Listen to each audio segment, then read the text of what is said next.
you are not your past. You're you. You're you right now. You might have done some things you wish you hadn't done. Don't dwell on that. You learn from it, that's fine, but don't dwell on it. Just keep moving. Keep moving. Use it as fuel. Say, never again. I get what I did wrong, but don't think that you're that person that made those mistakes. You're the person who's learned. I think that enduring something and building up that ability to endure things, that's also a very important mechanism that you could apply to everyday life. Like that, the mechanism of understanding how to endure. Because a lot of people are just running from discomfort. They're running from it. They're just avoiding it. It's so easy to. And like if you get distracted for a second, you're like, let me check my phone. You just start going through your phone and looking at bullshit, and you're just distracting yourself from the tiniest frustration of boredom. Just the little, we don't get bored anymore. Or if we get bored for these tiny amounts of time, then you get distracted. So your distraction is eliminating your boredom. But the problem with that is like, there's certain thoughts that only come to you when you're thinking, when you don't have any input coming in. When we're constantly looking at our phones, the only input you're getting is input from other people. And sometimes that's good. Sometimes you get good stuff out of that. But it's like a diet of only fruit. Like, hey, motherfucker, you need some protein. Yeah.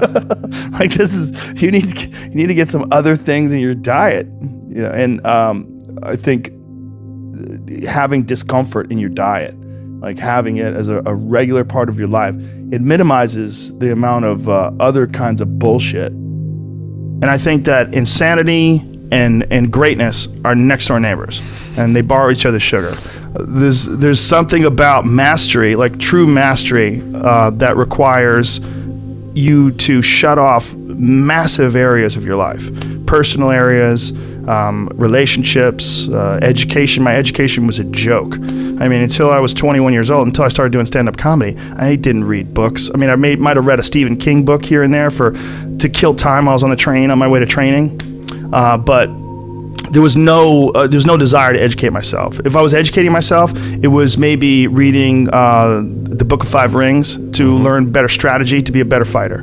That was all it was. Or was there ever a point where you said, I'm a little out of balance, I need to go the other way?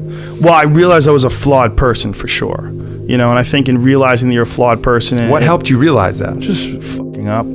Just being an idiot. Realizing, girls would get mad at me, or maybe guys would get mad at me. Whatever it was, I realized that I had flaws, I knew that I was... And then also failing at comedy. One of the hardest things to do is to go from being really great at something to sucking at something. And that something that you suck at is now your path.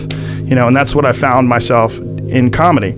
I could get laughs every now and then, but I knew I wasn't anything special. I knew I was terrible. And there was something exciting about being terrible because I had potential, because there was potential for growth. If you start doing it and you're great at it, like naturally, like maybe I wouldn't have had the motivation to do it as a living for 25 years like I've done. I don't know. But at that time, making that transition from martial arts competition to being a comedian, that's when I started going down the road of balance and started trying to balance myself as a person.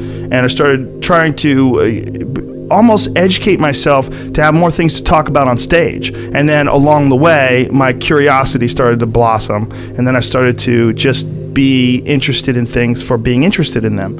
And as I got better as a comedian, I became less worried about what other people thought about me and more worried about just improving and keeping this sort of momentum going.